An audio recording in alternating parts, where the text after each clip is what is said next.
साथियों, हमारे डिजिटल सेवा पोर्टल को लॉगिन करते ही एक नया नोटिफिकेशन आ चुका है और इसको लेकर के बहुत सारे भाई बहन परेशान हैं और वो ये सोच रहे हैं कि हमें इसमें करना क्या है, क्या कोई नया काम आने वाला है। चलिए पहले वो नोटिफिकेशन मैं आपको दिखाता हूं। जैसे आप अपने डिजिटल सेवा पोर्टल को ओपन करेंगे, मैंने भी अपना डिजिटल सेवा पोर्टल ओपन किया और यहां पे एक देखेंगे नया नोटिफिकेशन आ चुका है। ये आप देखेंगे notification providing VLE geospatial data to BISAG-N।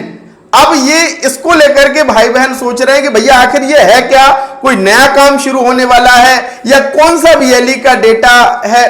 तो आप इस वीडियो को देखना, मैं बहुत ही आसान सरल तरीके से आपको सारी चीजें समझाने वाला हूं और गलती बिल्कुल मत करना, वरना आपको बहुत बड़ा नुकसान हो सकता है। तो ये क्या है, इसका क्या महत्व है, इससे क्या फायदा है, सारी चीजें हम जानने वाले हैं। तो स्वागत है आप सभी का आपके अपने YouTube चैनल डिजिडुंडी इन्फो में। मेरा नाम है अरुण लोधी और यहां पे हम बात करते हैं CSC से जुड़ी हर एक अपडेट, नई सर्विस, नए प्रोजेक्ट की। तो चैनल पे नए हैं तो चैनल को सब्सक्राइब कीजिएगा।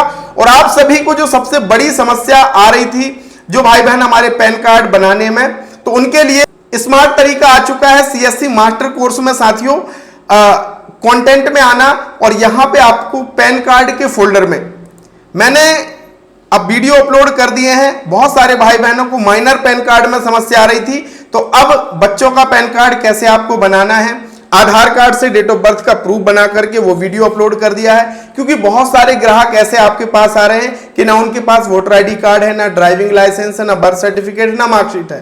तो उस स्थिति में आप आधार कार्ड से ही डेट ऑफ बर्थ का प्रूफ बना करके पैन कार्ड अप्लाई कर सकते हो। लीगल और सही तरीके का पूरा लाइव वीडियो मैंने बनाया है। साथ ही बच्चों के पास बर्थ सर्टिफिकेट तो है लेकिन नाम मिसमैच है, रिजेक्ट हो रहा है, कोई बात नहीं, आधार कार्ड के जरिए उनका भी एक अलग डेट ऑफ बर्थ का प्रूफ बना करके उनका भी पैन कार्ड अप्लाई कर सकते हो और 100% वो अलॉट हो रहा है। तो यहां पे आकर के वीडियोस आप देख लेना और अगर ये कोर्स अच्छा लगे तो आप इसको ज्वाइन भी कर सकते हैं। डिजिडुंडी इन्फो ऐप के भीतर आपको CSC फ्री कोर्स भी है, इसको भी आप ज्वाइन जरूर कर लेना।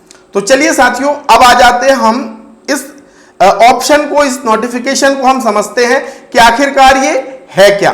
तो साथियों, यहां पे आप देखेंगे वीएलई जानकारी के संग्रह, उपयोग और प्रकटीकरण के लिए सहमति प्राप्त करने हेतु सूचना। इस नोटिफिकेशन से आपको भयभीत नहीं होना है। ये एक प्रकार से आपकी सहमति ली जा रही है कि भैया जो डिजिटल व्यक्तिगत डेटा संरक्षण अधिनियम 2023 के प्रावधानों के अनुसार यह नोटिस जारी किया गया है और अब आपका जो डेटा है, हमारा डेटा है, वो बहुत सारी गवर्नमेंट की वेबसाइट्स में भी दिखता है ना। इससे क्या होता है, लोग हमारे सेंटर पर आते हैं, लेकिन साथियों क्या क्या जानकारी शेयर की जाती है ये भी समझिए। जितने भी पोर्टल आप CSC लोकेटर भी अगर आप देखेंगे तो वहां पे किसी भी वीएलई का नाम देखा जा सकता है, राज्य देखा जा सकता है, जिला देखा जा सकता है, तहसील, ग्रामीण या शहरी क्षेत्र, पंचायत, गांव, निकाय, अक्षांश, लैटिट्यूड, लॉन्गिट्यूड और kiosk name, kiosk address, post office और पिन कोड, ये सामान्य सी जानकारी प्रदर्शित की जा रही है।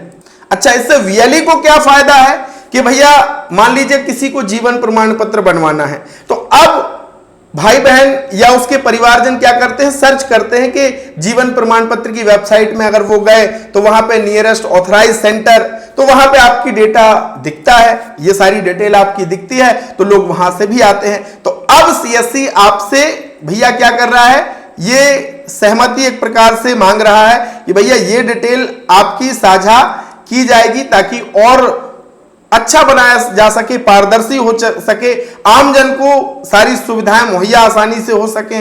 इसलिए आपकी यह जानकारी क्या होगी कि भैया सार्वजनिक पोर्टल जो है, सरकारी पोर्टल है, वहां पे साझा होगी, वहां पे आपकी जानकारी दिख पाएगी। अब इससे फायदा क्या होने वाला है, तो देखिए नागरिकों को जैसे मैंने बताया कि भैया CSC केंद्र का पता लगाने में आसानी होगी कि हाँ भैया हमारी ग्राम पंचायत में फलाना व्यक्ति CSC के द्वारा अधिकृत है, हमारे ब्लॉक में वो व्यक्ति CSC के माध्यम से या वो सेंटर CSC से अधिकृत है। और साथ ही साथ सरकार प्राधिकरणों, विभागों और अधिकृत एजेंसियों द्वारा योजना बनाने, नीति निर्माण और सेवा वितरण में सहयोग भी इससे मिलता है। ये इसके सारी चीजें फायदे हैं अगर आपकी जानकारी सार्वजनिक पोर्टल पर होती है। तो इसी के लिए सीएससी के द्वारा आपकी सहमति मांगी जा रही है। अगर आप स्वीकार करते हैं इस सहमति, देखिए अपनी सहमति प्रदान करके आप स्वीकार करते हैं, सहमत होते ही कि आपको डेटा प्रोसेसिंग की प्रकृति और उद्देश्य के बारे में सूचित किया गया है कि भैया, और आप ये जो जानकारी है वो स्वेच्छा से सूचना वर्णित अनुसार डेटा संग्रहण, उपयोग व प्रकटीकरण, सार्वजनिक प्रदर्शन के लिए सहमति देते हैं। भैया आपने ये सारी एक प्रकार से सीएससी ने आपको अवगत कराया है कि भैया ये डेटा आपको आपका सार्वजनिक प्लेटफॉर्म पर दिखेगा, आपको कोई ऐतराज तो नहीं है। अगर आप सहमति देंगे तो आपकी जानकारी सार्वजनिक जो पोर्टल हैं, गवर्नमेंट के पोर्टल्स हैं, उसमें देखेगी। अगर आप असहमत रहते हैं तो फिर आपकी जानकारी क्या होगी कि सार्वजनिक पोर्टल से हटा दी जाएगी। और आप अगर चाहें तो ये सहमति को वापस भी ले सकते हैं। इसके लिए शिकायत अधिकारी सीएससी गवर्नेंस को आपको क्या करना होगा, मेल करना होगा। और अगर आप चाहते हैं कि भैया ये डिटेल, सामान्य से डिटेल, इसमें आपकी कोई व्यक्तिगत जानकारी तो है नहीं कि आपका कोई समस्या हो, अगर आपको दिक्कत है तो आप भैया यहां पे कंसेंट ना दें, है ना। लेकिन इसको देने में फायदा क्या है कि निश्चित ही आमजन तक आपके सेंटर की पहुंच हो सकेगी।